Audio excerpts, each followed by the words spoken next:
minutos e voltamos a falar de política agora com José Álvaro Moisés, que é cientista político. José Álvaro Moisés, boa tarde. Olá, Denise, boa tarde, também os ouvintes da Rádio Bandeirantes. Não, aqui é Jovem Pan. Você Oh, está com a Jovem perdão, Pan. Ah, desculpe a confusão, é que são tantas entrevistas, a gente acaba confundindo. então, José Álvaro, eu queria um balanço seu dessa semana, né? Nós tivemos manifestações de 7 de setembro, manifestações dos caminhoneiros, o reposicionamento do presidente Bolsonaro, posicionamento do STF, dos presidentes da Câmara e do Senado. Qual o balanço que você faz? Olha, Denise, eu acho que a coisa mais importante é que o presidente fez um recuo no dia 8, mas com o objetivo de manter a sua estratégia de esgarçar as instituições e deslegitimá-las. Isso se verifica ao longo da sua atuação, do seu desempenho, não é apenas esse momento. Não é? É difícil acreditar que uma pessoa que vem sistematicamente mantendo uma atitude de hostilidade, de oposição, de ataque às instituições, e mesmo quando os seus apoiadores ultrapassam as chamadas 4 linhas da Constituição, ele diz: eu vou tirar uma fotografia de vocês, vou levar a foto, etc. Quer dizer, é difícil que alguém que tem esse percurso, de repente, por uma nota de recuo, vai com isso mudar completamente a sua posição. Eu acho que o balanço é que houve uma tentativa de golpe de Estado no Brasil, ela não deu certo, não houve um apoio necessário, provavelmente o presidente estava mais isolado do que ele mesmo supunha, e deste ponto de vista eu vejo agora as instituições, o Supremo Tribunal Federal, o Congresso Nacional, mas também começa a haver, da parte da sociedade civil e de muitos partidos políticos importantes, começa a haver uma reação para, digamos assim, ter clareza do que é que está em jogo neste momento. E o que está em jogo, eu não gosto de olhar o que está em jogo. Eu acho que é difícil, é comprometedor para a democracia brasileira.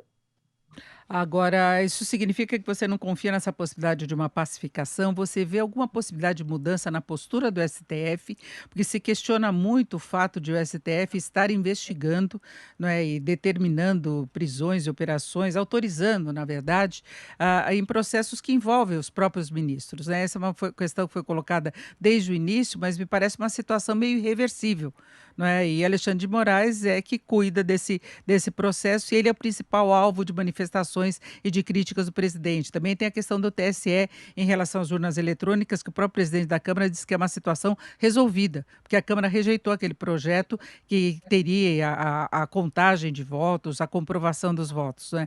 Então, como é que se pode imaginar um cenário político a partir de agora?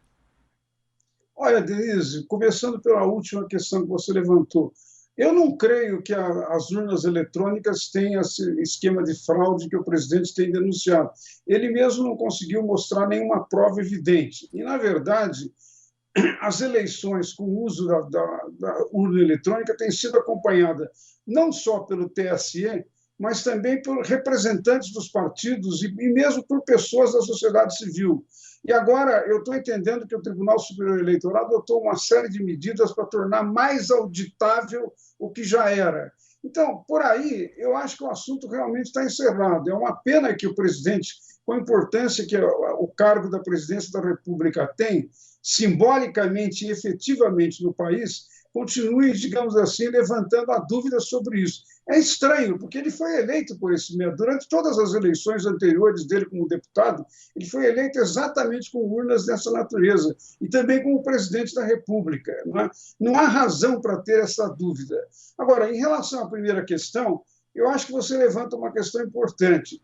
Eventualmente, críticas às ações do Supremo Tribunal Federal ou de procedimentos que podem não estar compatíveis com as leis, com a Constituição, ou mesmo com o regimento interno da Corte Suprema, existem mecanismos jurídicos para que o presidente, a Advocacia Geral da União, ou quem quer que seja, entrem com ações para contestar e, dessa maneira, permitir que, no funcionamento normal das instituições, com a autonomia, com a independência que o judiciário, o executivo e o legislativo devem ter, questões possam ser resolvidas. Eu diria que isso é que está em questão, isso é que nesse momento pode ser indicado. Aparentemente, inclusive, os aconselhamentos que o ex-presidente Michel Temer deu ao presidente da República foram nesta direção. Por isso, aparece na nota do presidente aquela especificação de que nas divergências de interpretação, de entendimento, ele diz, do juiz Alexandre de Moraes, ele vai entrar com os procedimentos adequados. Eu acho que esse é o caminho.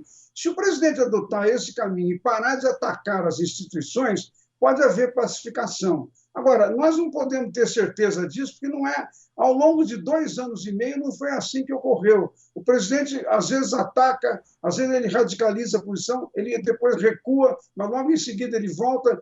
E, num certo sentido, eu diria, se nós entendemos que no 7 de setembro foi um ataque muito duro, foi o mais duro ao longo desses 2 anos e meio a qualquer instituição da democracia. Por isso é uma coisa muito preocupante. Agora, José Álvaro Moisés, de outro lado, a gente vê iniciativas aí de alguns partidos para participarem conjuntamente das manifestações do próximo domingo, tentando discutir, inclusive, a possibilidade de pedido de impeachment do presidente Bolsonaro.